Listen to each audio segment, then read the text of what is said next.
Hey, what's up, everybody? How you doing?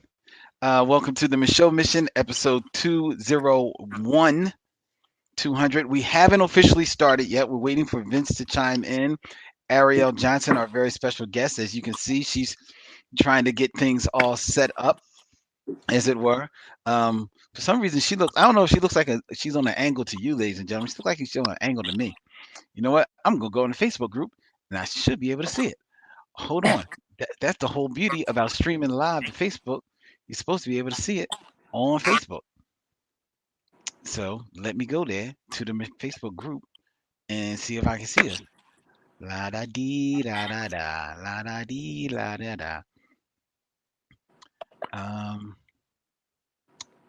as we wait for Vince to chime in, ladies and gentlemen. So, hey, Robert Monroe, how you doing? He says hi to you, Ariel. Hello. Can I see comments? Um, I Oh, don't.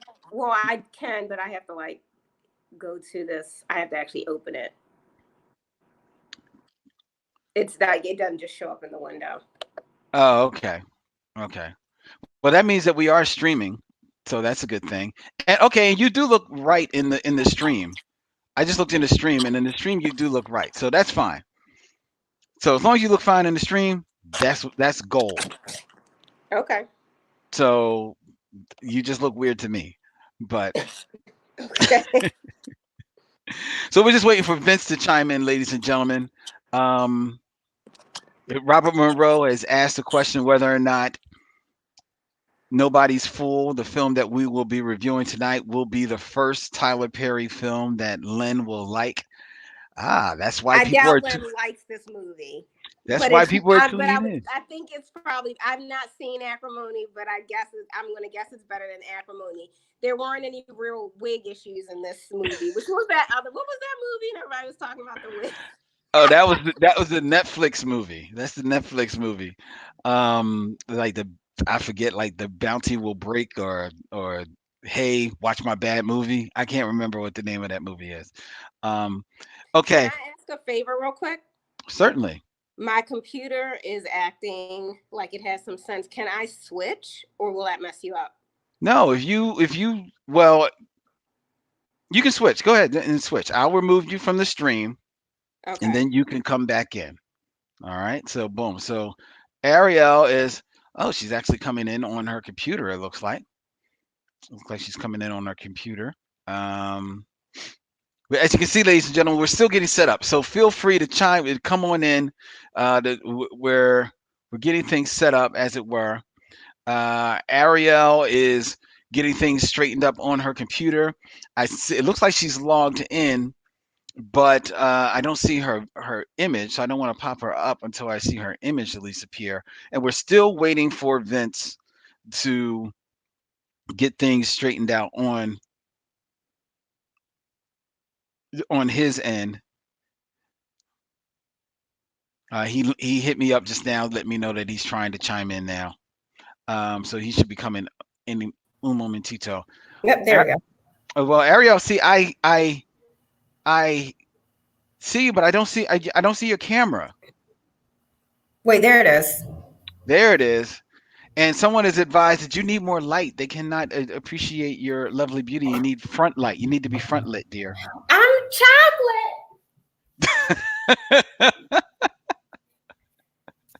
It takes a lot of light. Okay, that's a little better. That's a little better. There you go. There you go. It's a little All better. right, I did it. Do you have a? I mean, Vince is still waiting to chime in.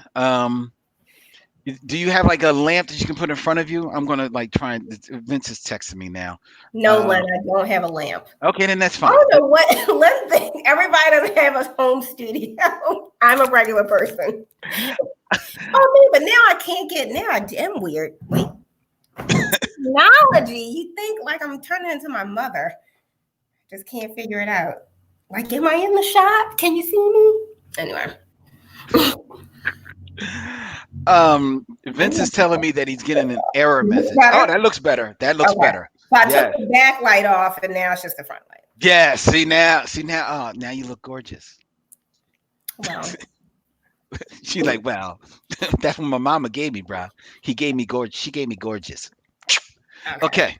Vince Now is saying that he's getting an error message. So I'm trying to work with. We're doing this live, ladies and gentlemen.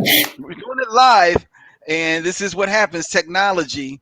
Um, so where are you getting? He keeps saying he's getting an error message. I don't know where he's getting the error message. Vince is very technology. If it's not on Mac, Vince is like jacked up. And well, he has to. Mine said to copy the link and then go into the browser. Did he go into his browser? okay, no, that's correct. Because you have a Mac. No, do you have a Mac? No. Well, he doesn't. He has a Mac. But I mean, but I have an iPhone. So initially I was on my phone because my computer was not behaving. Because at one point I think you might have been getting an echo because I had still had the phone working, but then this was like actually going live. So I feel like you probably, as you were talking, it was coming through on here. So it might have been like doubling back in the recording. So hopefully you don't get weird echo. Okay. He said that he copied the link into the browser and he still keeps getting an error message. Jesus Christ, Vince. If it's not like exactly a Mac, like so for some reason he's telling me it didn't work on Safari. I don't know if it doesn't work on Safari, but to me, when I did it, it said copy link, post, then open Safari, post in browser. Like it specifically knew that I was on an Apple device. Well, apparently Vince is getting problems. I don't know what the hell Vince is doing. Did you do that in Safari? Yes, we're doing it live, ladies and gentlemen. You know what? I should call him and put him on voicemail so that we can hear his. But no, then you'll hear the real Vince. Y'all don't want to hear salty Vince. Trust me, y'all don't want to hear salty Vince, ladies and gentlemen. But so we just it looks like Vince is finally chiming in. I think I see Vince. Yes. There's Vincent Williams. Hey, Ariell. Lynn. Hi. How are you? Yeah, I'm fine, Vince. How are you doing? I'm all right. We were waiting patiently for you, bruh. Yes. Everything's worked out now? Apparently. Okay. So here we are. We are. Vince, you reading? I see your bookshelf back there. Yes. Bookshelf. That's his entire house. His entire house is just a stack of books. Yes, exactly. Do a lot of reading. Yes. Right. They keep their mattresses on the porch. Yeah. All right. So Vince, I'm give you a couple of minutes to acclimate yourself. Get No. situated. Come on. Let's go. I mean, it's not Daughters of the Dust. I think. Oh! Shots fired! Shots fired! Let me go get my extensive research that I did for all of the allusions and the subtext.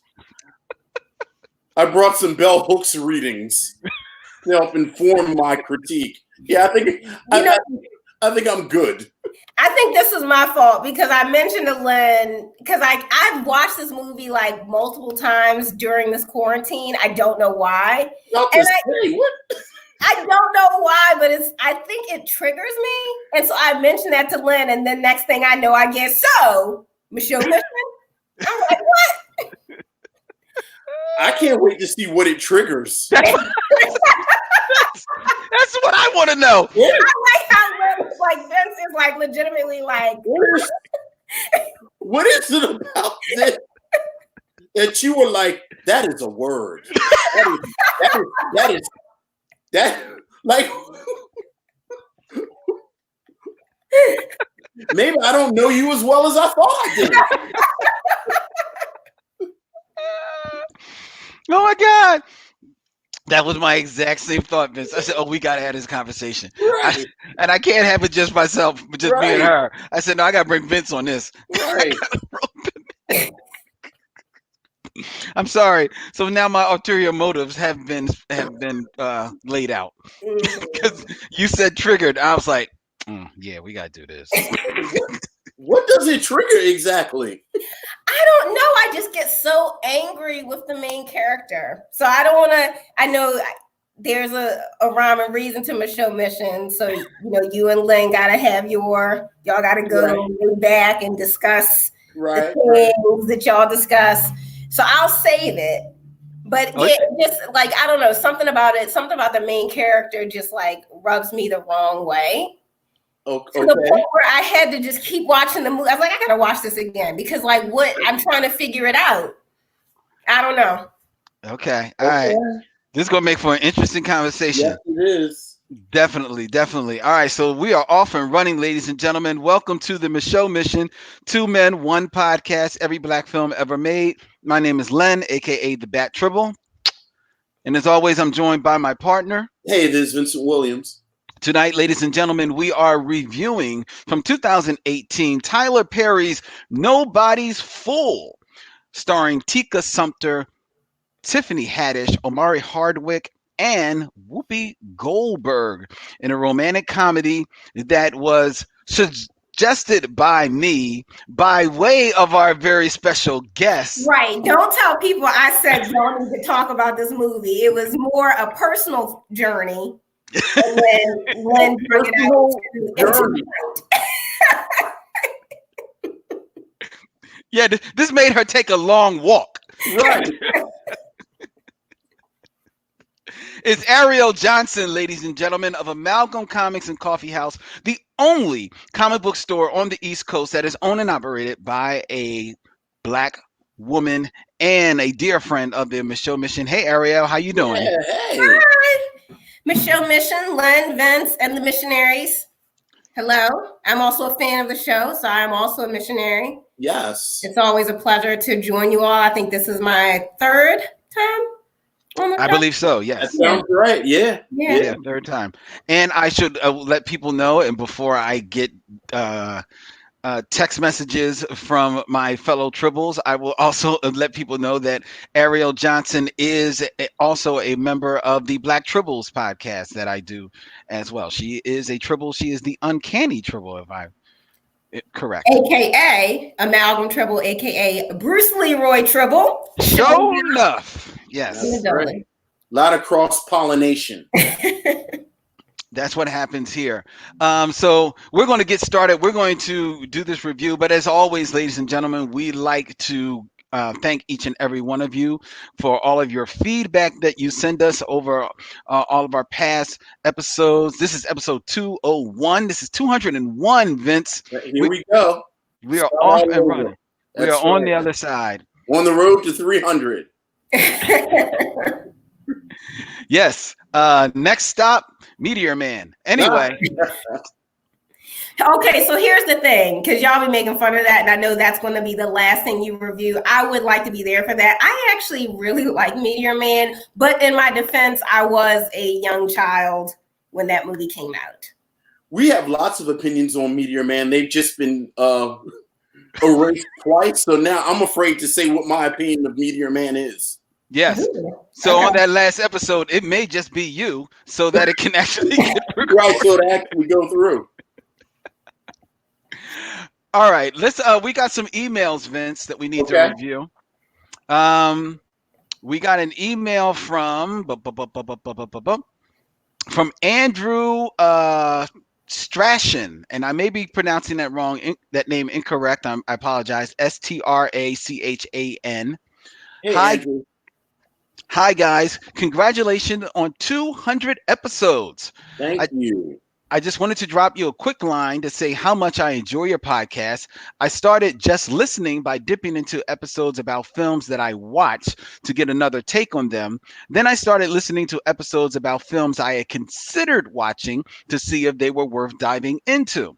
Now I find myself listening to every episode, even if I have no intention on ever watching it. Like Ghost Dad. Thanks for taking the hit for that one. Ghost Dad. Don't start, Vince. Don't start. The reason is entirely down to you two. The chemistry, character, and discussions you have and make a review of any film a pleasure to listen to.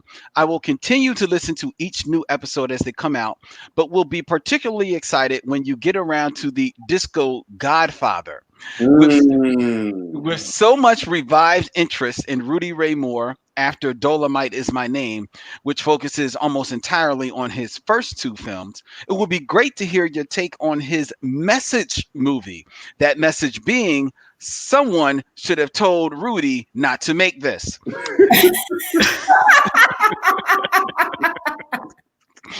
Sadly, I cannot contribute to the ongoing grits conversation. I live in England where they are in short supply. And if we did do them, we'd probably screw them up by adding mushy peas. But Oh no! keep up the great work and looking forward to the next 200.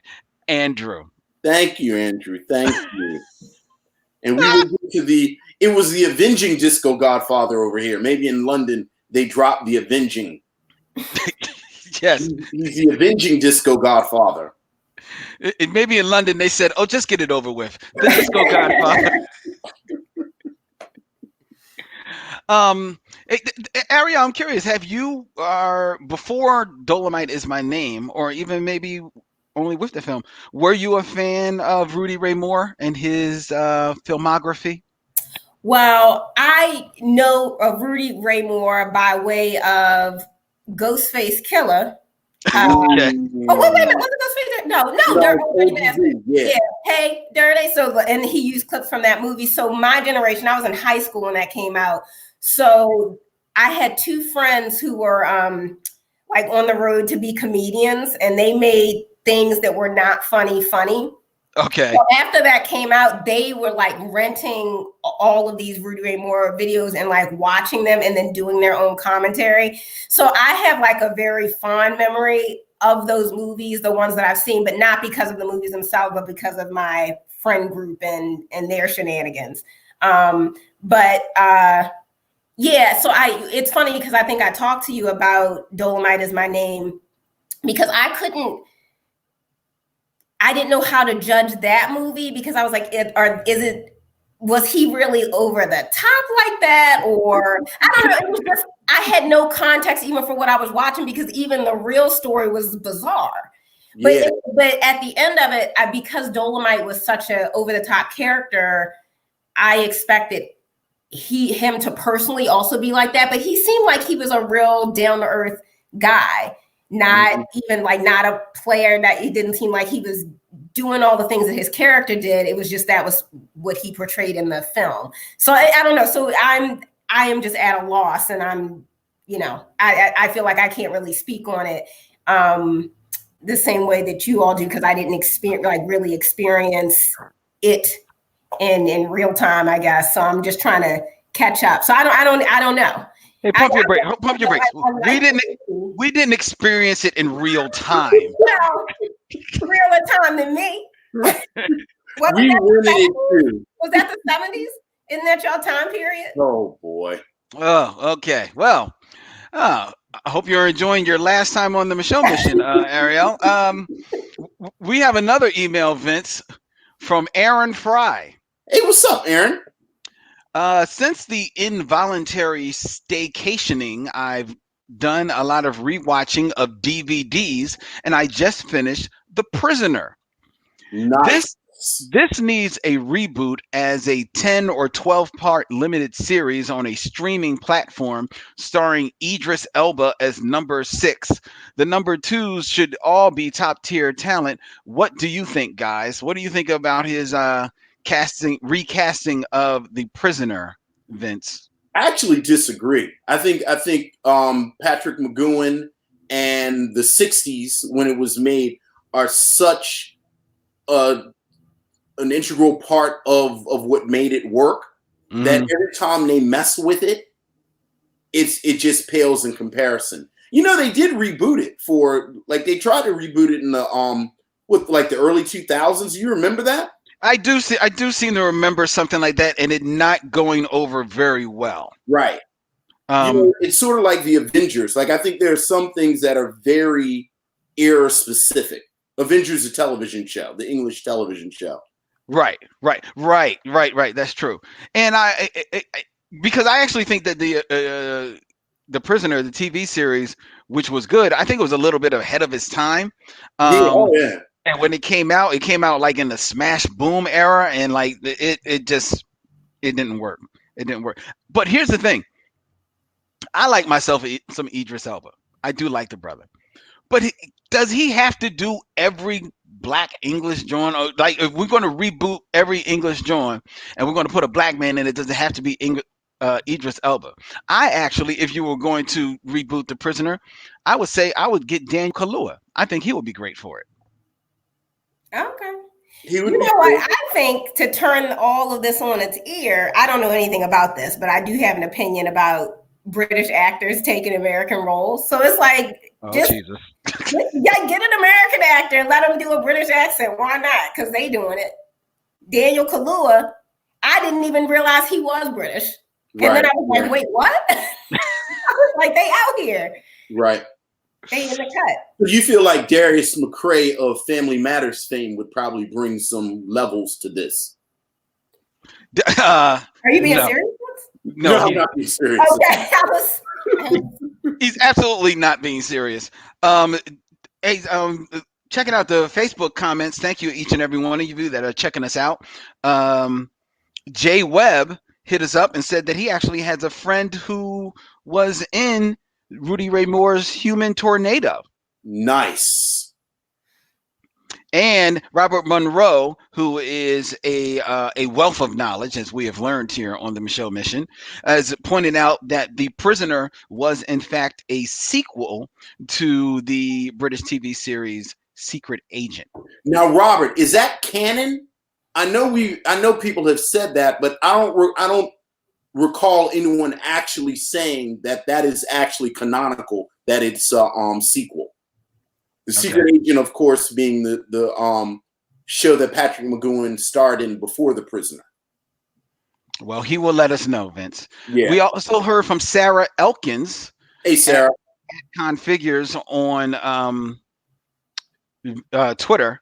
She said she's still catching up on back episodes and came across the Paris Blues episode where Salt and Pepper's I'll Take Your Man is posited as the sequel to Dolly Parton's Jolene. That's right. That's what I said. Yes, that was you. Both good songs, and I can see the point about the sequence. So she agrees with you, Vince. Okay. And Aaron Fry. And Aaron Fry also mentioned on Twitter, just a heads up, I know you guys would do it if we could, but we're busy with other things. But there is apparently a new podcast that is reviewing The Wire, hosted by Jamel Hill, formerly of ESPN, and Van Lathan. And it's called Way Down in the Hole. They're doing a review of The Wire, Vince. What do you think about that? Oh, I love that. Actually fell down a YouTube hole the other day looking at Wire clips. Really? Like an hour had passed. Wow. Go ahead, Vince. Oh, no, just clips. Like just clips from various episodes. Are you taking notes at a criminal enterprise? The in-pepper scene from early on. The scene where Freeman goes and gets the poster. Right. Barksdale, because nobody remember what he looked like. That's right. Avon Barksdale driving around in circles. Omar's grandmother getting shot at on Sunday. Yeah, I do remember that. Yeah, don't get me started. Don't get me started.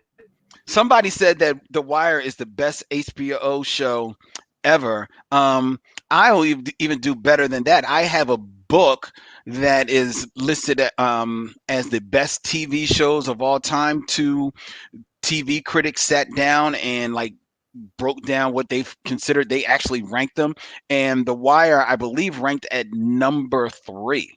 Oh, wow. And what are the 2 ahead of it?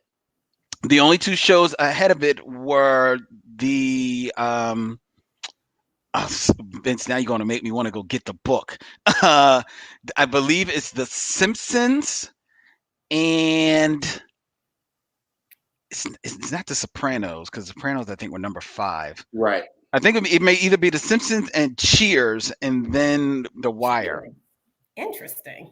I think The Simpsons has gone too long now. Cheers is a good argument.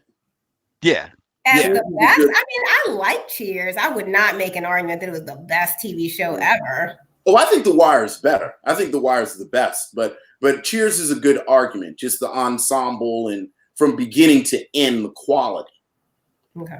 And to be fair, I could be misremembering that, and The Wire could be over Cheers, but it decidedly is definitely in the top 5. Right. I can tell you in their book. With the Family Matters. The Family Matters. Family Matters kick. Just going to be my thing this evening. Well, thank you. I appreciate that over the Lethal Weapon too, so that's fine. But I believe Family Matters came in at 103. Vince. 103. Yeah, it made the back cover of the book. Back cover. Got you. Ariell, were you a fan? Have you watched The Wire? I watched the first season by proxy because I'm from Baltimore and everyone was watching The Wire. Mm-hmm. I dabbled with season 2 because that was the doc season, right? Yes. And then the third season was the season with the kids. No, I think that's the 4th season. Okay, well, I don't know if I saw any of the third season, but what I saw of the 4th season just made me really sad. And I was like, I'm probably not going to return to this. Yeah, the 4th season is just heartbreaking. Yeah. So it is heartbreaking, but it is one of the best seasons of television ever. It is an amazing. Yeah, but sometimes I can't, like when things are like hit me like in that sad spot, I can't go back. That's why I can't watch AI again. The movie AI. Oh my God. I cried for hours after the movie was over. Look, I don't know if you heard, I said it a few weeks ago. I can't do Lost Kids anymore. Like I can't do Finding Nemo or Finding Dory. Well, Dory was kind of grown though. I like Finding Dory better than Finding Nemo. Oh, her parents have been looking for her for. Oh no, nope.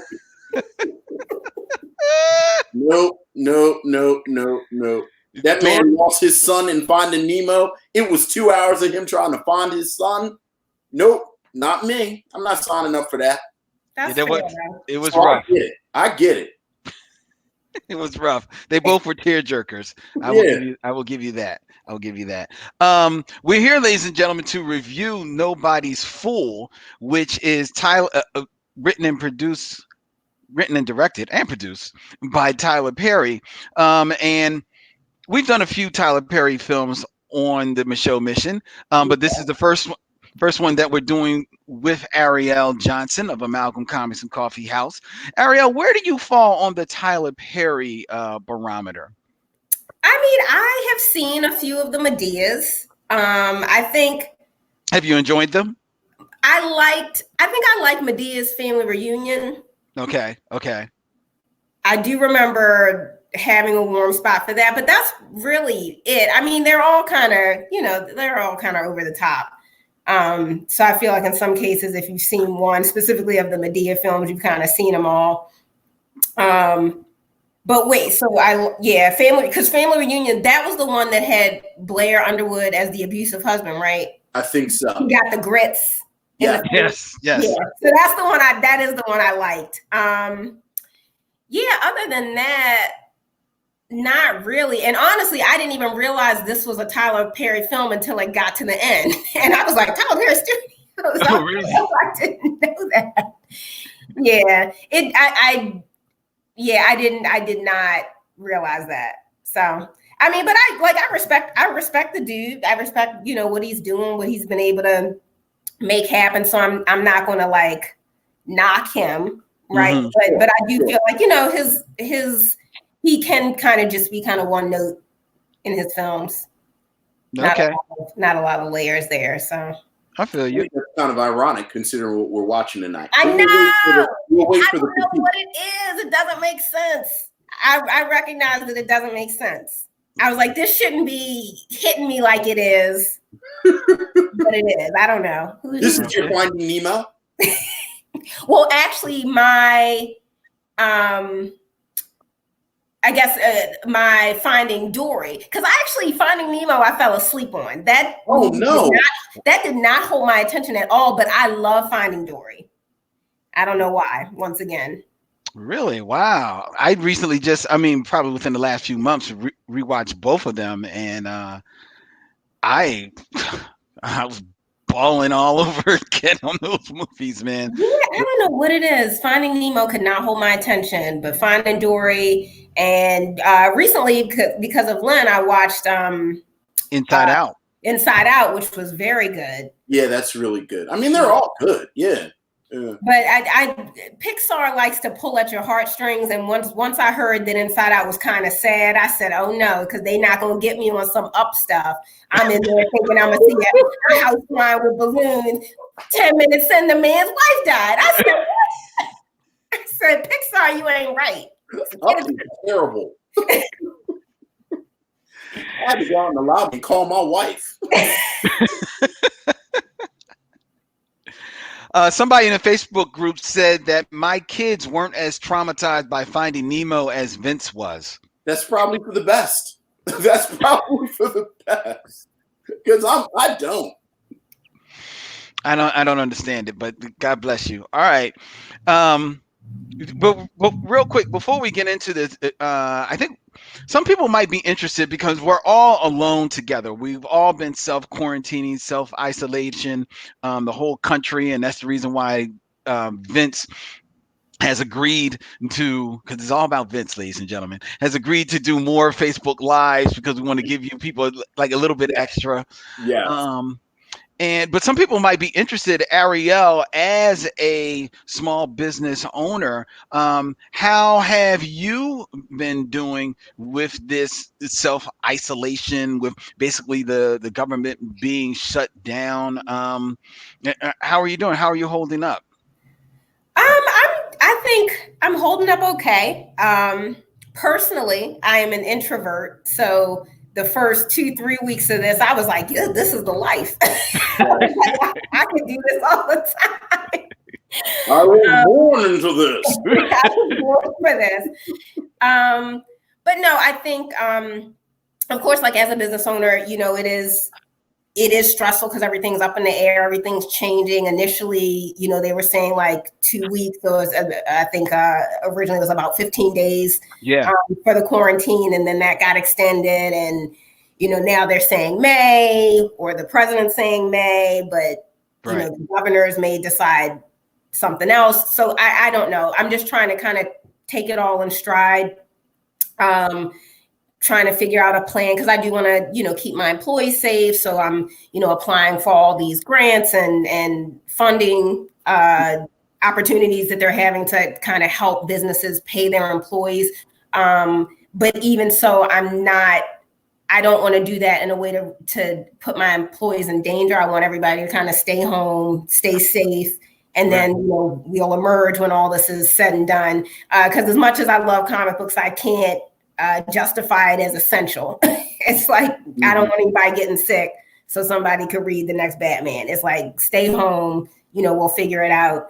And, I'm trying to use it, as a small business owner who very rarely has time, kind of taking advantage of that, kind of getting my household in order, and even the store, because the store is not open, but I am able to go there because I'm still isolating because I'm just by myself. So just kind of getting caught up on some paperwork, and hopefully when we reopen, we're just in a better place, and, mentally I'll be in a better place, and we'll see. I'm just taking it all in stride, trying not to stress about it because we're all in the same boat. It's not a thing where Amalgam's out here and is this outlier while everybody else is hustling. It's like, no, we're all kind of in the same boat. So let's just be safe.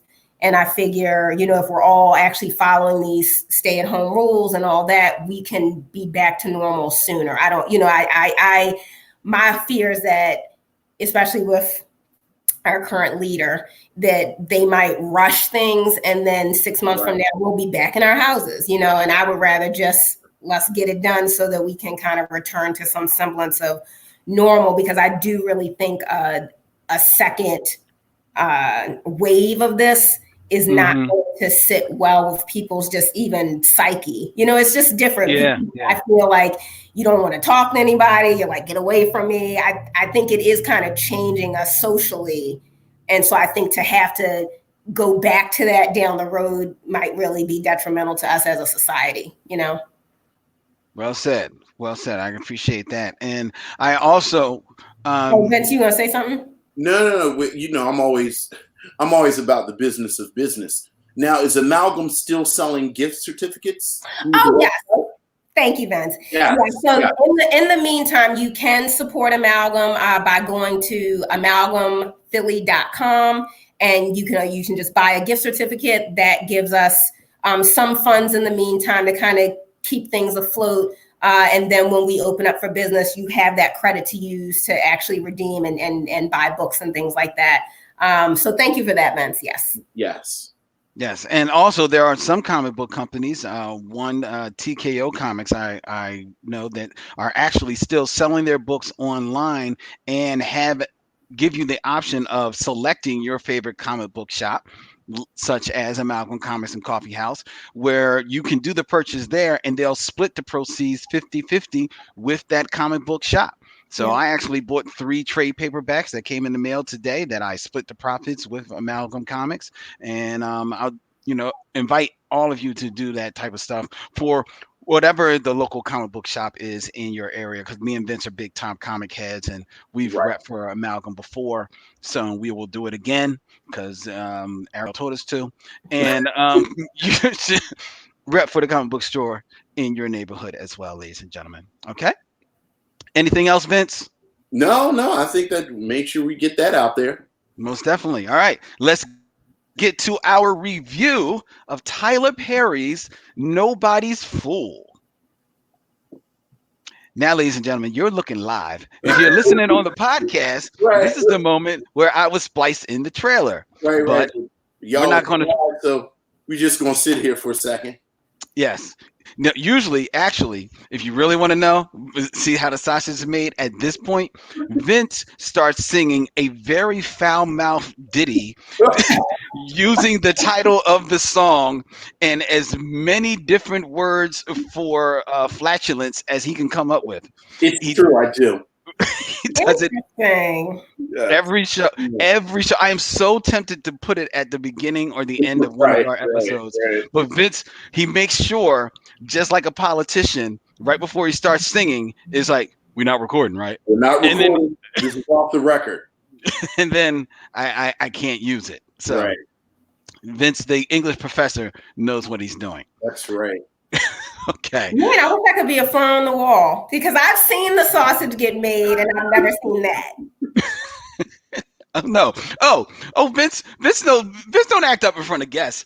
No, I was about to say. He has this image of sitting. Real show. Yeah, y'all don't know. Oh, y'all just don't know. People thought they were going to get into the live show. No, no. Vince knows exactly what he's doing. Just well behaved. Yeah. Mhm. Yeah. Fake ass. Anyway, all right. All right. You ready? You ready to get into this magnum opus that triggered Ariell? I know now I'm mad because I feel like I'm going to be like judged for this. Lyndon put my business out there. All right, ladies and gentlemen.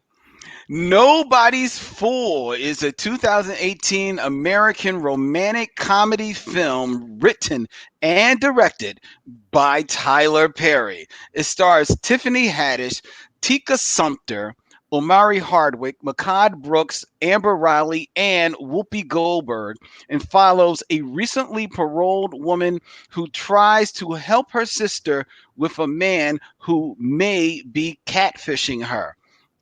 The film marks Tyler Perry's first R-rated comedy, as well as his first film not to be distributed by Lionsgate.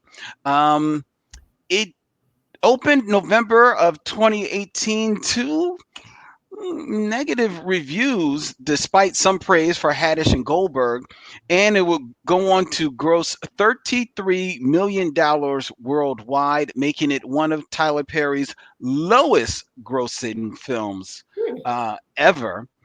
This film, while it was my selection, as you can see, it is a recent fan favorite of our guest, Ariell Johnson. So, Ariell, I didn't say that.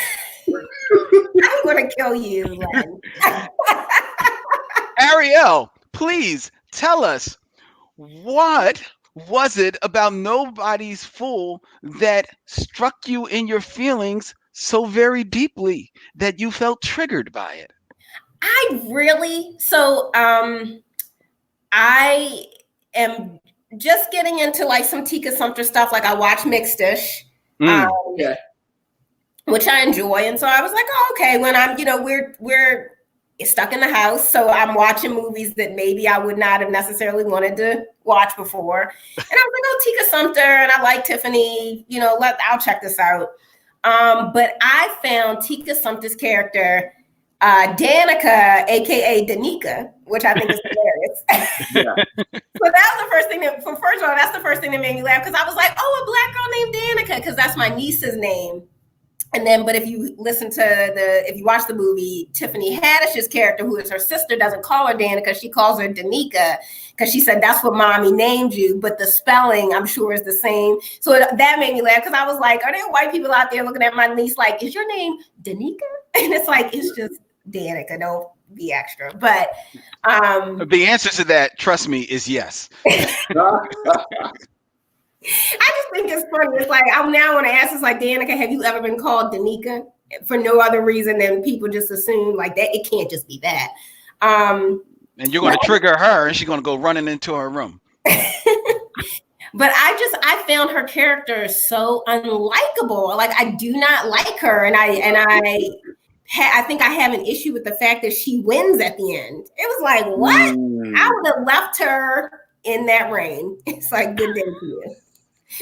I just didn't like her character. And and so I think, and specifically, it's not like, as a woman, right? And it's always like this pressure where it's like, oh, this is a nice guy and he's nice to you, so you have to like him. It's like, it's not even coming from that place. It's like, no, she doesn't have to like him. Right. But you know very much that he likes you, so don't use him. Like, you know what I mean? Because you can be like can I cuss? I don't know. I don't want to. No. So you can be a B word, right? And I feel like so for me, Omari Hardwick's character, Frank, was a good dude. And I think he was very open and upfront about how he felt about her, and also very open and upfront about how he didn't want to cross a certain line because he understood that that's not where she was with him. And so some of that was like, I'm cool to kick with you, I guess, in the way that you'll have me, but here are the barriers that I want to put up to make sure I'm also protecting myself. And she would, I feel like, lull him into this false sense of security, so he lets those guards down, and then she would just talk crap about him like he's just like trash dude. And it's like, what is going on? And she did that at several points in the movie. So I can't root for that person. It's like, be real with him. You don't have to like him, but don't use him so that you can not be alone at night or whatever. I don't know. So I just did not like her character. And not to mention, dude's a small business owner. He a coffee shop owner. Because at first I was like, you know what? I think I know what it is. Because he's working hard. He's doing the coffee. Then there's a scene where they were in the office and I saw all that paperwork. I said, I know that life. And she, like, you just at home sitting on the couch. Forget that girl. Well. So really, you feel like Tika Sumpter was doing you wrong? Yeah. She was disrespecting me. Yes. Yeah. Okay. All right. But yet you were still moved to watch this movie multiple times, though. So you must have found some level of enjoyment out of this. Well, I found Whoopi Goldberg to be a joy. Okay. I thought Whoopi Goldberg was fun in this. Mm-hmm. Like when she's like, when Tika Sumpter's like, oh, well, what time should I go and pick Tiffany Haddish's character up, Tanya? And Whoopi Goldberg was like, she in jail. She been there 5 years. You get there when you get there. Like, that's too much. Yeah, I thought Whoopi Goldberg was fun. Tiffany Haddish is fun. Like, she's over the top, but I do enjoy like seeing her do her thing. Chris Rock scene got me when he was like, you got on the highway for the D. You paid toll for the D. I was like, you drove 1,000 miles for the D. I was done. I was like, you know what? That's too much. And then meanwhile, he got a Jerry curl mullet that then got lit on fire. I was like, okay, that's funny. Okay. Yeah. Vince, where are you on Tyler Perry's Nobody's Fool? I mean, it was terrible. I think you always start there. Like, that's always my foundation. Like, it is. It's terrible. It's a terrible film. Like, and you have to start with it's terrible. Okay. I think what was interesting to me is how crass it was. Because that's not really Tyler Perry's brand. Okay. Right. Like, his whole brand is he makes these movies that Big Mama can watch, and she's babysitting the grandkids or the great grandkids, and they throw it on. And, I have to say, 90% of the time that I've seen a Tyler Perry movie just out in the world, it's been a family reunion type setting. Right. Where you just throw it on. And I was actually shocked by how crass it was. Like there's a lot of overt sexuality. Tiffany Haddish is really out of pocket. Just with the language and everything. But I respected the fact that he stretched a little bit with that. Because I think Tyler Perry could very easily kind of make Medea movies from now on. And just do that. So, I give him credit for that. I think this film is an example of his failings as a director in two ways. First, I felt like this film was on for 37 hours. I think the pacing and the editing, like at one point I was like, damn, it's another hour. And I did text you once and said, yo, Vince, this movie is still on. Right. But I think that's about the pacing and about that. And a lot of that is just technical prowess. Right. Like the pacing and the rhythm of the film. And then the other thing, to circle back to Tiffany Haddish, I like Tiffany Haddish when she is utilized well. Yes. And I think what I'm discovering about Tiffany Haddish is she really is project by project, and it's the director that she works with. Yes. And you can tell that Tyler Perry, I got the sense that Tyler Perry told three people, just do your thing. Tiffany Haddish, Whoopi Goldberg, and then, as you mentioned, that scene with Chris Rock, where there's no way that was scripted. Right. They just turned the camera on and said, Chris Rock, go for it for, 5 minutes. The difference between Chris Rock and Whoopi Goldberg, and I agree with you, I think Whoopi Goldberg was the best thing in this movie, and it just wasn't enough of her. Right. But it's Whoopi Goldberg. So, you can tell Whoopi Goldberg, just do your thing, and you get gold regardless. Whereas I think Tiffany Haddish needs to be more directed and more honed, because otherwise she's just all over the place. And I think part of her over the topness is that I could never quite figure out what the tone of the movie was supposed to be. Because, you have this love story, and not only do you have this love story, they drop in this stuff about drug abuse, and it's easy to kind of just wave it off as just a Tyler Perry plot thing that he drops in there. But it's like they lampshade it because he's at the AA meetings, and then at one point Tiffany Haddish says he might fall back off the wagon. And drug addiction is something that Tyler Perry has dealt with. So then I'm like, somebody, is somebody about to be a drug addict? And ultimately it was just sort of confusing.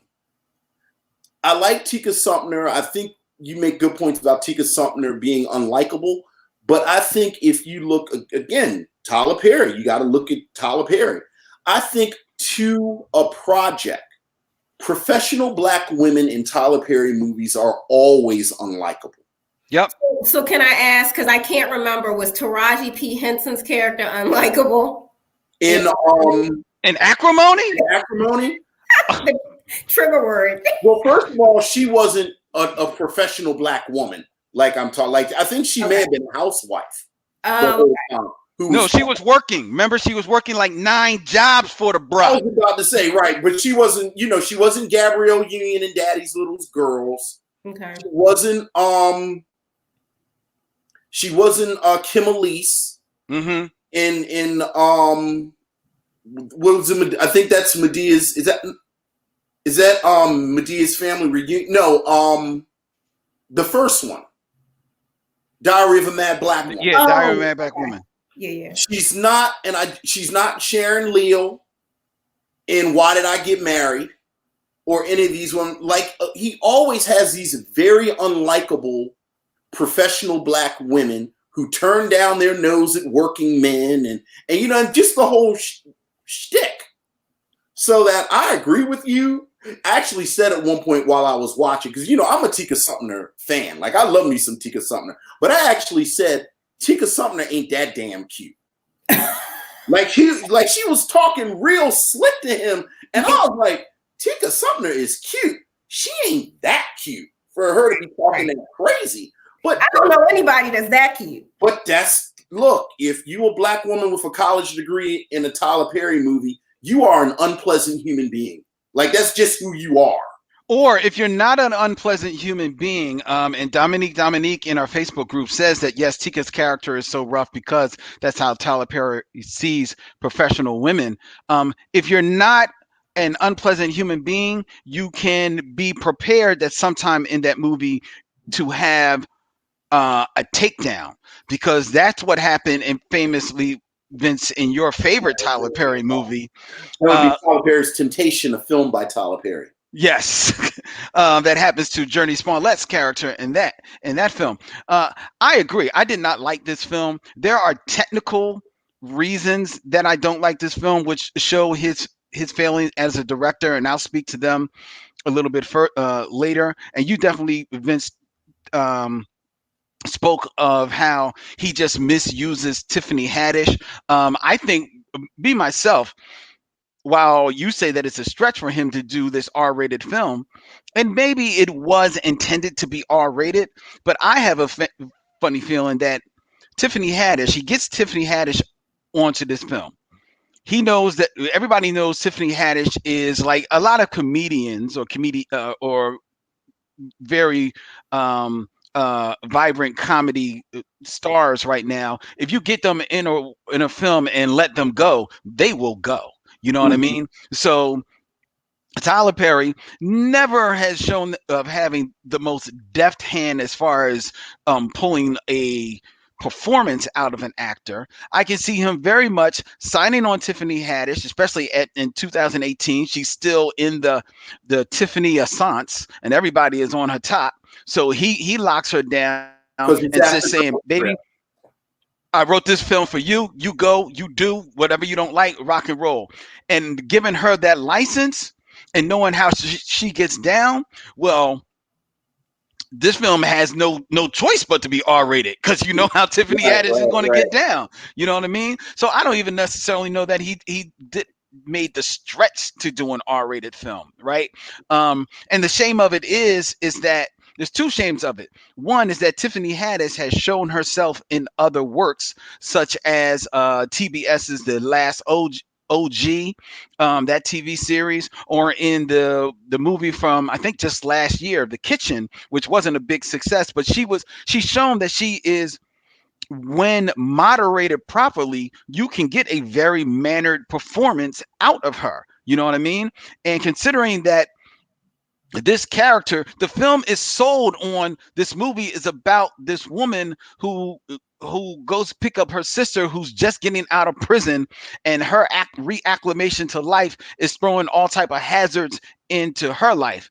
Well, she gets out of prison, R-rated, getting her booty banged out in the parking lot.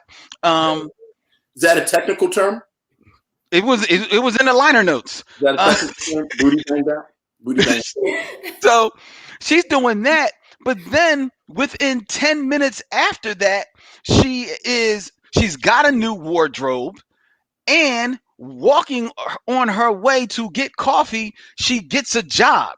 So after that, for the rest of the movie, she basically is just Tika Sumpter's other girlfriend, because she doesn't even come off like a sister so much. She comes off like her other girlfriend, and every once in a while they throw some anachronistic line about she didn't know what Skype was. Yeah, she's able to plop down to a computer real quick and bust out an email to Catfish without even having to do like a password. You know what I'm saying? So you didn't even need for her to be somebody who got out of prison. She just could have been her sister. Plus, she's so over the top that the second she comes into the film, not only does she take over the film, but she curbs Amber Riley's character as her assistant, so that she basically has nothing to do but be a deer in headlights for the rest of the movie.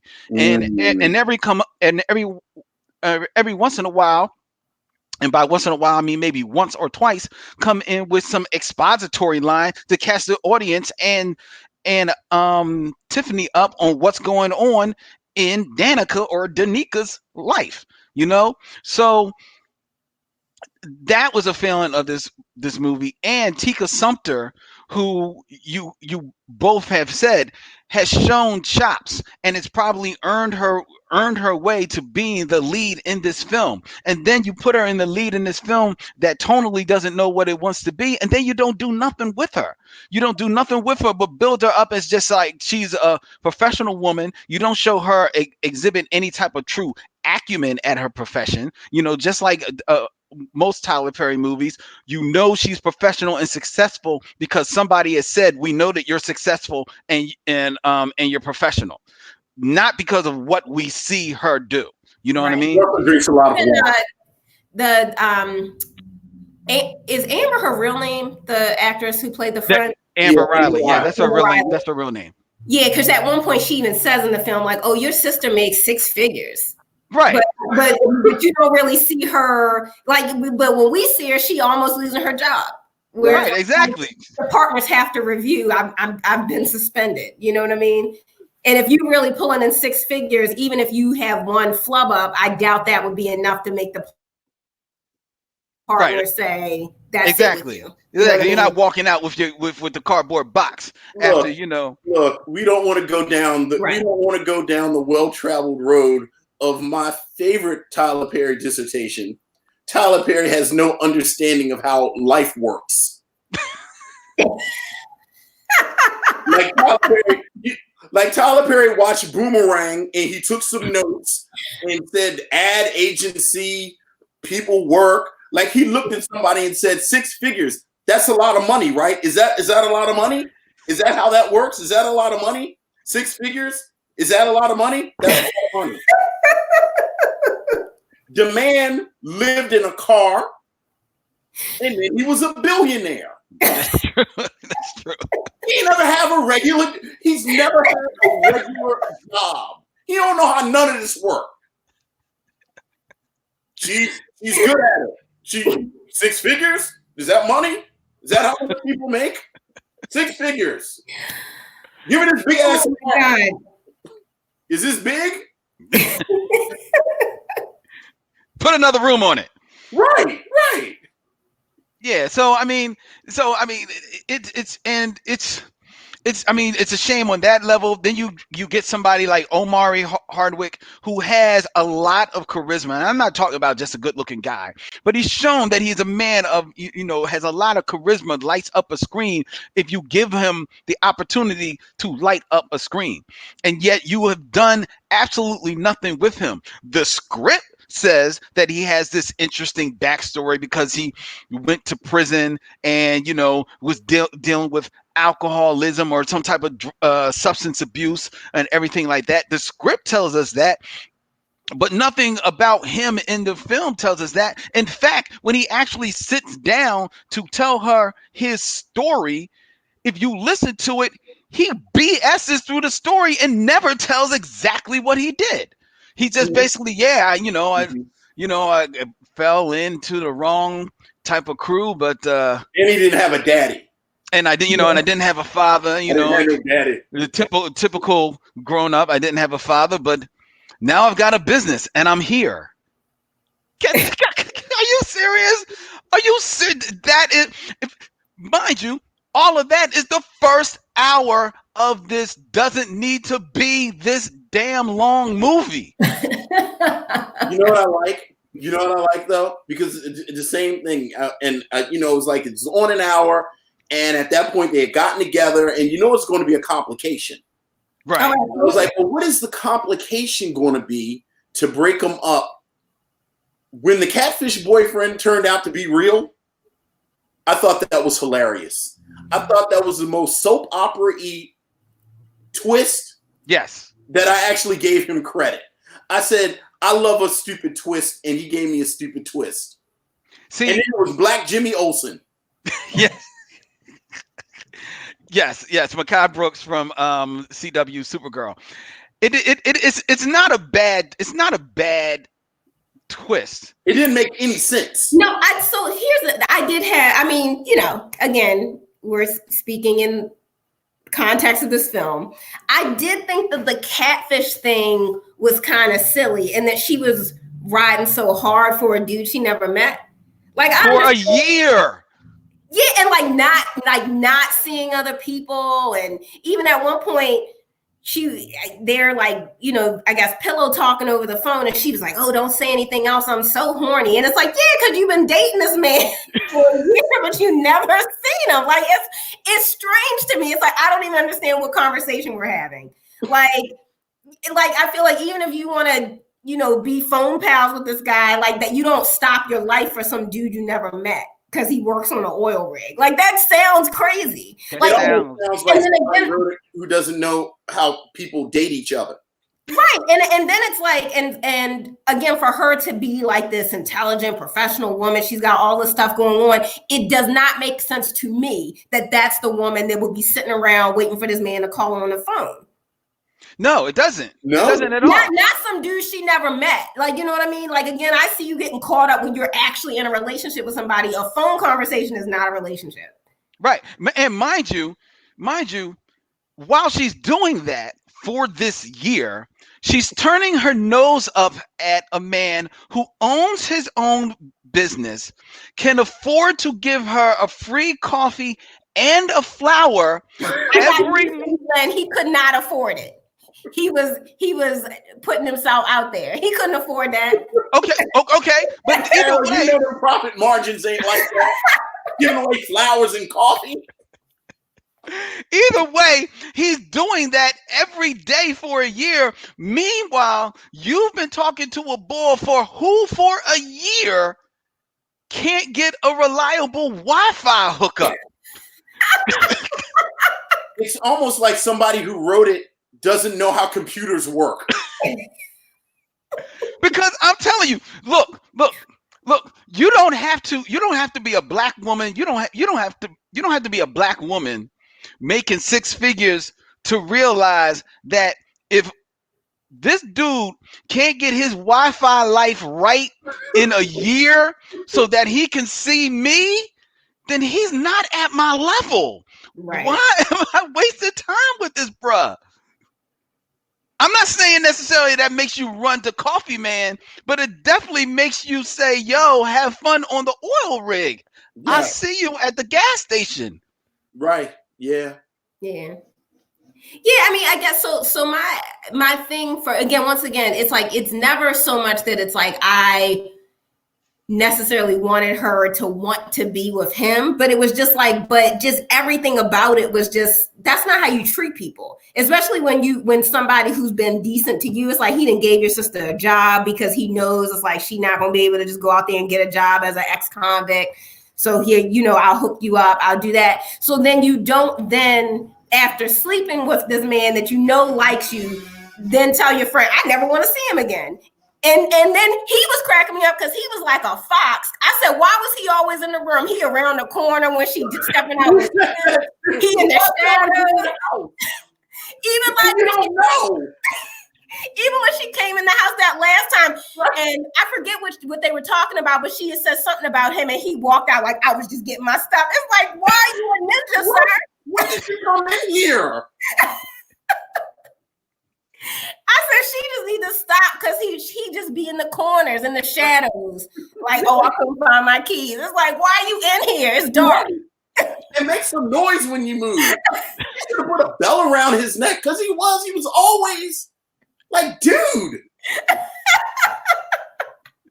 why are you in here all the time? I thought that was going to be the twist. I thought maybe he was homeless.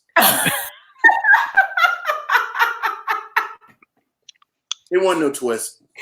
Was not a twist. What I started to say though about the whole catfish thing, right? I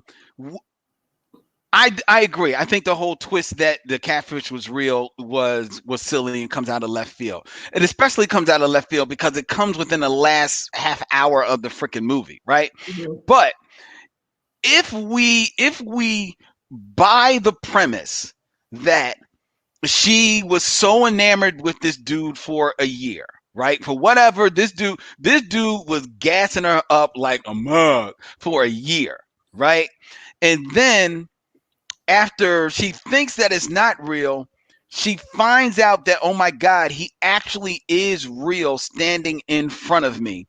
There's an argument to be made that if I have only really recently just started seeing this person, and yet this dude who I have been invested this much time in actually proves to be real and is now sitting here in front of me, there's an argument to be made that, okay, I'm at least going to go see what this is about. I'm not saying go to bed with the brother on the first shot, but I'm saying there's an argument. I could see her saying, okay, let me see if even a little bit of what I was feeling was real, since he has proven to be real.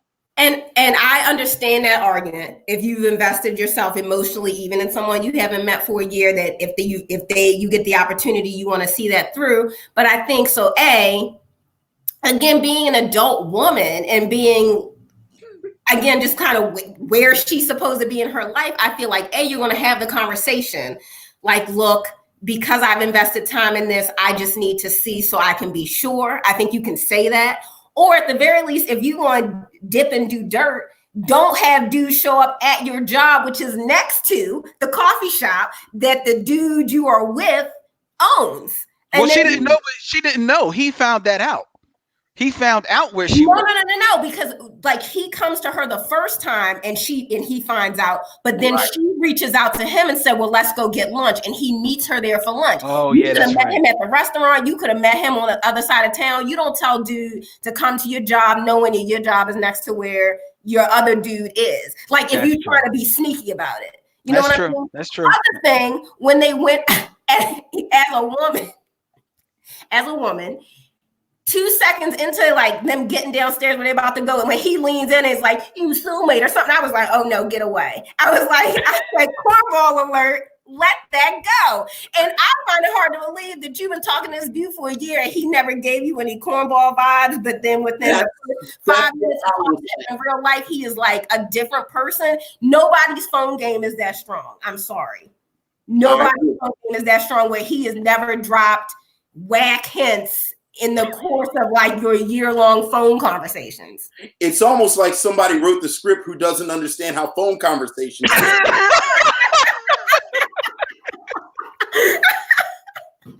Are you noticing a pattern?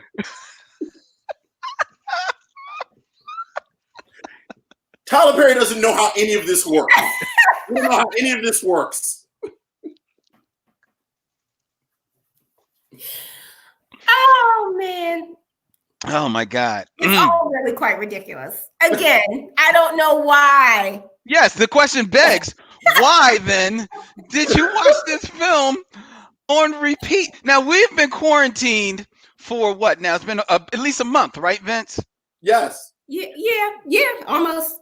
Okay, so Ariell, how many times exactly have you watched Nobody's Fool? That's a good question. Maybe 4 times. Including rewatching him for this. We've watched this movie more than Tyler Perry has watched it.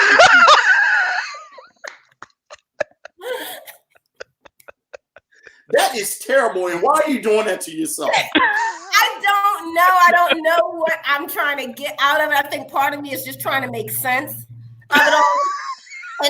And also from kind of criticizing the direction of the film, like even the very last scene where she goes to his cabin in the woods. Then here's the other thing: he got a cabin in the woods. That's what I said. You treating this man like he just a good for nothing. So he got a home and then he got a cabin that he goes on. Tyler Perry crazy. But anyway, so he got this like recluse cabin in the woods, no one else around, just beautiful sky. And she goes up there and it's weird. And again, I can't tell if it's because I just really don't like this character. So I have no desire to see her win in this situation. But I have no emotional connection when she's out in the rain singing and he's sitting in the chair. And part of me is like, I can't tell if that's just me not liking her or if it's on the director's side, because for me, even when he gets up, he decides to get up and comes out the house. There is no emotional buildup watching that for what about her performance, quote unquote, would make him jump up and run out to meet her after I never want to see you again, after she let dude hump her leg and all this other stuff. It's like, you can keep your silliness. Like, I like it again, at no point, I feel like in this movie, you see him go the extra mile for her over and over again. You never see her go the extra mile for him and being appreciative of him. So what is he even thinking about to make him say, oh yeah, I'm gonna go run out in the rain. That's my girl. It's like, no, go home. Thanks. And don't ever come to my cabin in the woods again. And who told her where it was? Because he never took her there. He had said like, oh, I want to bring you up to my cabin in the woods. But I was like, wait, how she know where it was? Ariell, again, you don't want to go down the road of details in a Tyler Perry movie and things that don't make sense. You'll be here for another 3 hours. I agree with you, though. I agree with you about the emotional buildup, because the one thing among many things that I didn't like about that scene was that first of all, I didn't think, as much as I enjoyed Tika Sumpter, the actress, I did not enjoy her in this movie. Correct. And that's Tika Sumpter too, but this role, this character is horrible. Well, right, and I don't think she's given much to do, but I also think that at that end part, I don't think she necessarily performed the singing of it like with any type of real verve or anything like that that would make you want to get swelled up in it. Nor do I feel that Omari Hardwick was actually even kind of look stirred by her singing. I mean, one, he let her sing damn near the whole song. Whole song. Yeah, I mean, we literally got to the crescendo before he comes outside. Tyler Perry paid money to get the licensing. You're going to get this whole song. Exactly. Because ain't nobody going to buy the soundtrack. So, I can't put it on a soundtrack. Well, look, then we're going to put it out on here. So he doesn't look stirred up at all. And I think that may be a combination of the actor as well as the director, but I'll blame it more on the director because it's your job to pull that from the actor in that scene. So that kind of bothered me. It also bothered me. It's like, yo, he didn't say where this was. Why are you going there now? But her doing this is indicative of everything that Tyler Perry does in his movies to me, black women, but maybe it is also to professional women. Maybe, got to see what the percentages say, but he always likes to build them up and then break them down so he can then maybe build them back up, so that the black man who, despite his faults, is still a good man, is still going to take you in. And I'm not saying it now. My thing about that, as much as that kind of like just doesn't feel realistic to me, I also understand, like Vince has always pointed out, that I'm not the audience for the Tyler Perry film. So I don't know whether or not, and the people who I speak to who enjoy his movies, that is the type of thing that seems to resonate with them. So who am I to say that that's not the way to go? So God bless you, but there's a way to go, and you can still do it with quality. You can still do it with better writing. You can still do it with fully formed characters that do not just sound like cookie cutter caricatures of what a black professional or a black coffee maker, coffee shop owner, or a pseudo woman getting out of prison are supposed to sound like. It just really annoys me. And then his direction, that the other thing about the writing of a Tyler Perry comedy that I cannot stand is when someone tells you a joke, does something funny in the movie, and then immediately follows it up by telling you why it's funny, or explaining what the joke is. Yeah. And that happens. Oh, okay, that's what I'm gonna say. It happens time and time again in this movie. Like, there is the moment where she first gets the job, and she's gets the job. Tiffany Haddish character Tanya gets the job at the coffee shop, and he's like, go out and fill out these forms, and she's having like sexual wordplay about, like, oh, I'm going to fill out the form. Yeah. What I put down here is sex. What position? Now when she says sex, what position, because of the biplay that's been happening between the two of them, she's alluding to sex. Plus Tiffany Haddish can't help but wear the joke on her face, so where she's going, right? And then he says, hey, we'll work that out later, which again can just be a funny line in response to that as well. But then she has to follow that up. Well, I like the doggy style, because lest you couldn't get it, audience, I'm talking about sex here. We know it. You don't have to telegraph it. She's already telegraphed it in her face. You've already telegraphed it by all of the wordplay before. You don't have to continue telegraphing it. You can just move on and be confident in the comedy that you have set up. And that happens time and time again. And it is the writing, honestly, of a immature in your writing career writer, like almost a first-time writer. You can't say that about Tyler Perry. He's written over 20 freaking movies. At one moment, you need to crack a book, dude, and learn how to write a script. Learn how to write dialogue that actually sounds like it's coming from different characters, and not just making sure you're sharing the jokes amongst all of your cast. That is very disappointing. It's disappointing as a writer. It's disappointing as someone who enjoys movies. It's disappointing as someone who has worked on films. And I can't help but imagine that looking back, that is something that will be disappointing to the people who star in his more serious-minded films such as this. Right. And I think just thinking about that her filling out the application and just kind of the sexual wordplay there, that's also after they had the whole unclogging of the espresso machine, which was a whole thing. So they have espresso machines in jail? Say it again? They have espresso machines in jail? Well, she said, she was like, they call me the niggerista barista. That actually did make me laugh. I said, what she said? But yeah, so apparently she was making lattes and stuff for the guards. Now, again, I don't know jail, but I would assume there is no espresso machine. I also don't know jail. I don't know how many espresso machines they have in jail. You know who else doesn't know? Tyler Perry. Look, she learned how to do this in prison. They have espresso machines, and I don't know. Oh my God. I don't know. But all right, so here's what I will say. Maybe the thing that I like, but the thing that keeps bringing me back to this movie is maybe I want to fix it.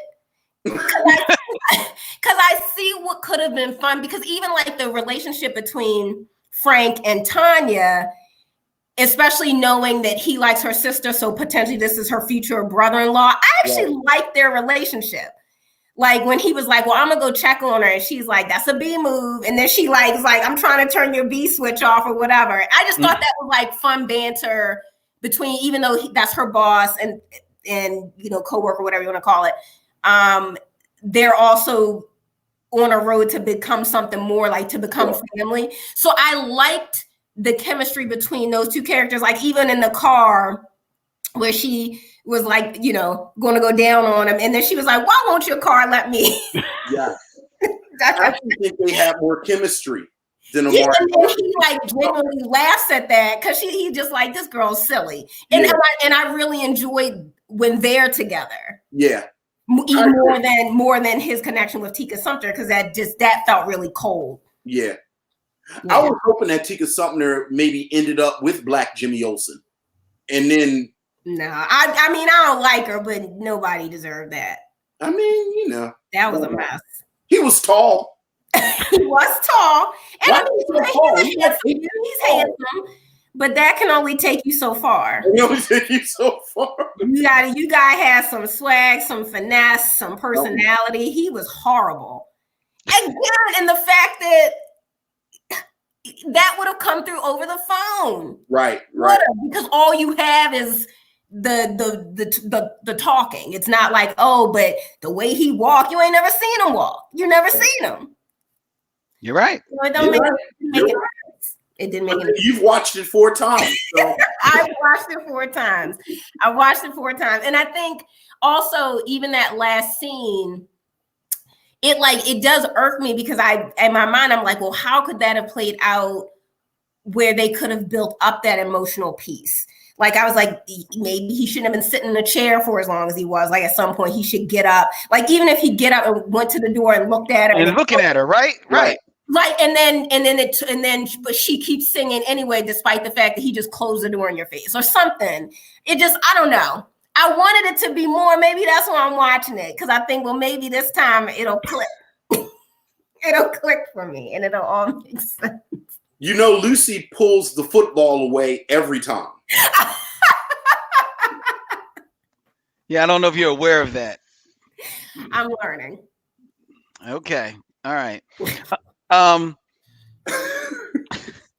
do want to pick. No, I don't care.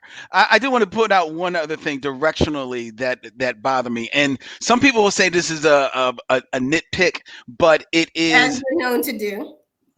Look, I'll pick a nit, but it's one that is. If you have been directing over 20 films, it's something that you should be paying attention to, especially if you are now have been blessed by your success, and nobody's hating you on your success, that you have your own studio and where you can film these things at. So now you're not extending your budget on renting, locations or anything like that. Then when your characters are supposedly driving in a car and you are filming the inside of their car and you have fake footage on the outside of the car to make it look like they're in the street, then it should look like they're at the proper angle in the street. Yeah, that was terrible. Because there are multiple shots of them driving and you get a parallel view and the street is on a slant. It looks like they're on a highway on the side, but in the back they're driving clearly down a city street. I mean, there is no consistency at all going on. Tiffany Haddish's character was high. And she was seeing crazy. Like, I thought, is this foreshadowing? Because I was trying to help. Tyler Perry. Mind you, and I'm giving you the pass that the inside of every car looks exactly the same. I'll give you that pass, dog. But it's almost like somebody who hasn't been inside of a regular car before. So Tyler Perry just don't understand how just life works. Just any of it. Oh my God. Okay. All right. Because I don't know, because I think we've done enough. I never really understood their relationship as sisters. Me neither. Like, I didn't understand how they were sisters. Like were they close? You know, she said she had been in jail for 5 years, which is a significant amount of time. But it's not like she hadn't seen her in 30 years. Yeah, it's not like she's coming out when she's 21, was in since she was 16. Right. Like, I mean, I just took my takeaway from that was that they were never close. Or because Tika Sumpter's character seems like somebody who was always trying to put distance between herself and her roots. So because she's on the road, I mean, even the fact that her mom named her Danica and she's going by Danica. So I feel like because Tiffany Haddish's character wouldn't have fit into this lifestyle that she's building for herself, she probably kept her at bay. So I guess I didn't overthink that. I just took it that they weren't close. So 5 years ago, she and Tika Sumpter just didn't see each other? But I mean, you also get the impression, or I think you do, that she's been in and out of jail. Okay. So it's not like, oh, she did a 5-year bid and that was it. It's like, yeah, that was her most recent, stay in jail, but that she's been kind of in and out and just kind of off. You know what I mean? Yeah, but they were still close enough that Tanya, Tiffany Haddish character, knew about the dude who she was supposed to marry. That's true. She knew all. She let her come stay with her. Say it again. She let her come stay with her. Well, that could have been because mom said so. Like, she can't stay with me. Right. She stole the copper last time. Now that made me laugh. She said, well, then lock your toaster. As someone from Baltimore, jokes about people stealing copper. Yeah. That's junkie behavior, and that made me laugh. Because they were stealing in Baltimore. Yes.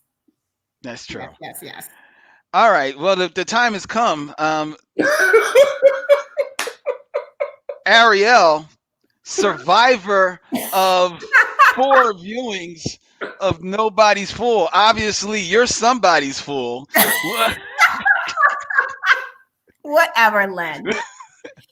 Would you recommend Nobody's Fool? You know what? We're in the middle of a quarantine. So sure, why not? Because once again, I didn't see it in the theaters. I didn't pay 4 times to see it. You've not seen The Wire from beginning. I didn't see it. No, I've seen The Wire, and then I made a decision because it upset me that I knew that I was never going to go back and binge it because I was like, I can't do that. And yet this film that triggers you you can want everyone to enjoy and take in this experience. It triggers me in a way that I can't quite put my finger on it. I feel like I watch it just scratching my head. Like I need to understand the secret. And maybe there isn't any. And like I said, I keep watching it, like trying to figure it out. But here's the thing. I, again, didn't see it in the theater. I didn't watch it under normal circumstances. Like at this point, I'm 3 weeks in the house. I'm burning through everything. It's like, I'm running out of shows. And I was like, why not? I'll watch this. And that was it. So as we continue in our quarantine, and we're going to be quarantined for at least 2 more weeks, why not? Put it on. Okay. Yes, ladies and gentlemen. Don't do like Ariell. Don't put it on 4 times, but go put on Nobody's Fool. But the 4th time was in preparation for the show. So really, I watched it 3 times. Right. In case you missed some of the nuance. You want to make sure.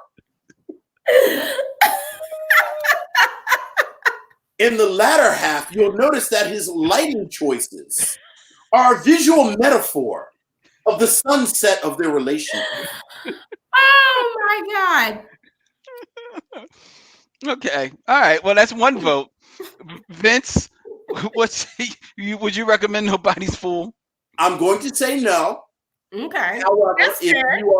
if you are kind of interested in Tyler Perry, I do think it is a weird entry in the Tyler Perry canon because it is amazingly crass and amazingly sort of just over the top sexual and this, that, and the other. So you know, if you're morbidly fascinated by Tyler Perry like I am, I would put this along with Acrimony and Tyler Perry's Temptation, a film by Tyler Perry, as these sort of weirdo entries in Tyler Perryville. But for the most part, no. There's no reason to watch this.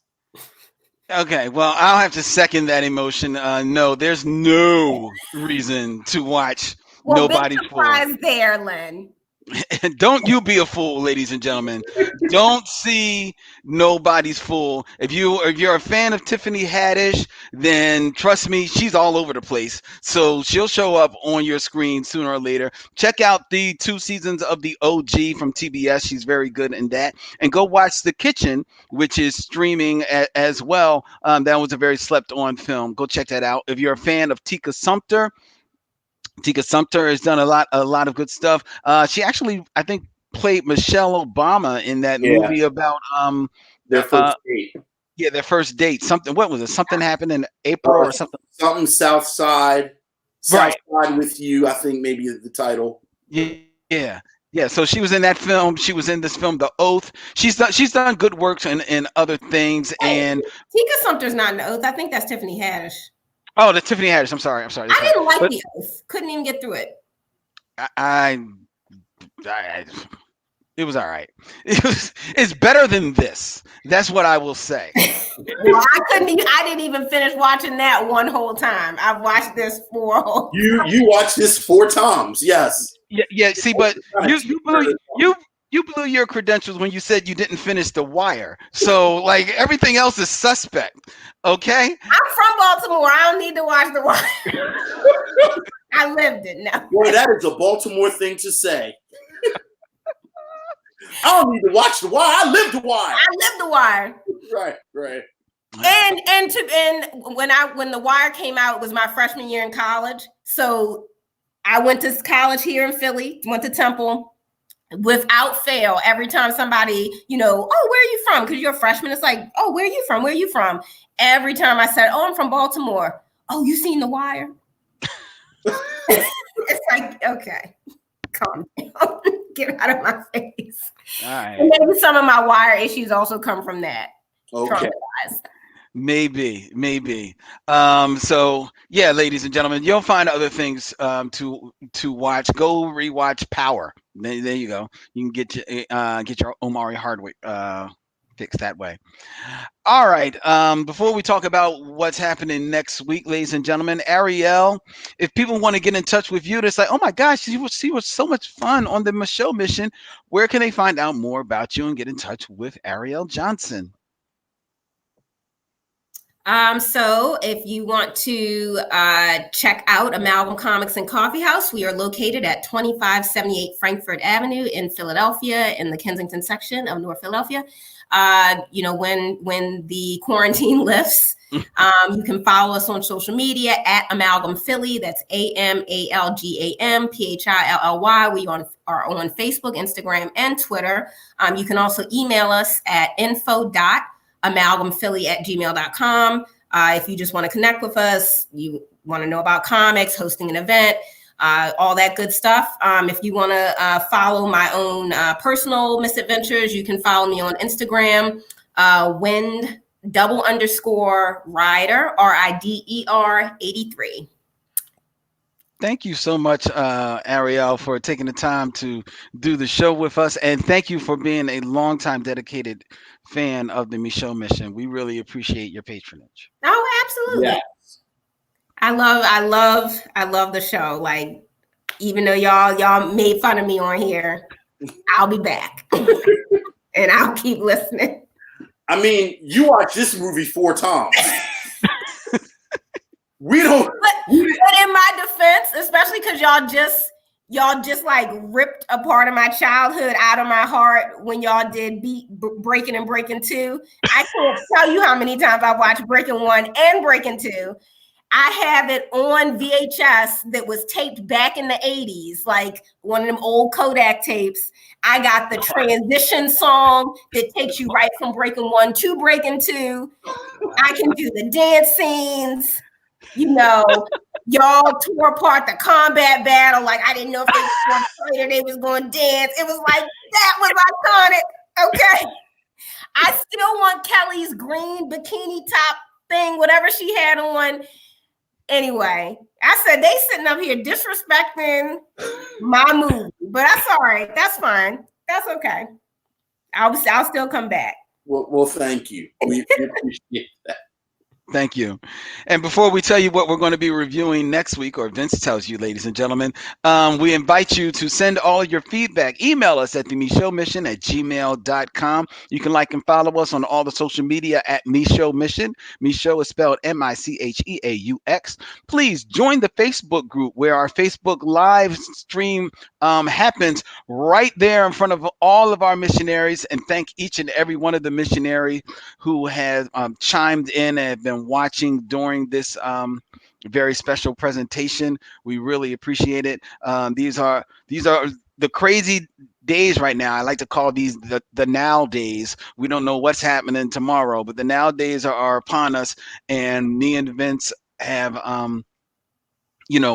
promised each other to try and do as much as we can to just give you as much entertainment as some type of levity to brighten up your day, to take your mind off of everything that's going on right here.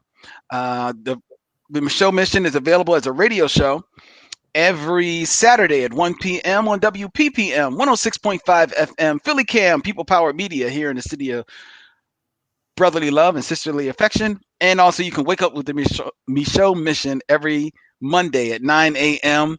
on WKDU 91.7 FM, the voice of Drexel University. And the Micheaux Mission is a proud member of the Podglomerate Podcast Network, Podglomerate curated podcast for your listening pleasure. Vince, what are we reviewing next week? Well, speaking of films that people have been watching during this time that we've been inside, my very good friend Bruce introduced his son to Stacey Dash.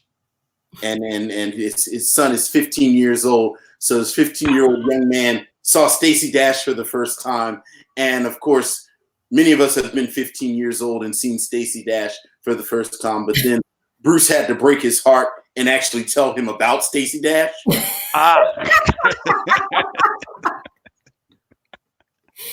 But in honor of my young nephew Miles and the highs and lows of what happens when you see Stacey Dash, I want to do Mo Money.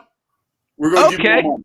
Yeah. Okay. All right. Dipping into the Wayback Machine. Yeah, I like Damon that. Wayans, Marlon Wayans. That may be her first big screen appearance. It may be. I know. I think that might be before Clueless. Okay. But all right. But next week, another Wayans, because I think that's directed by Keenan. I believe so as well. Next week we're going to talk about Mo Money. Mo Money, ladies and gentlemen, next week here on the Micheaux Mission. Until then, she's Ariell, he's Vince, I'm Len, and in parting we say, we'll see you when it's time to meet again. Ta-ta. All right. See you later, Ariell. Bye. Bye.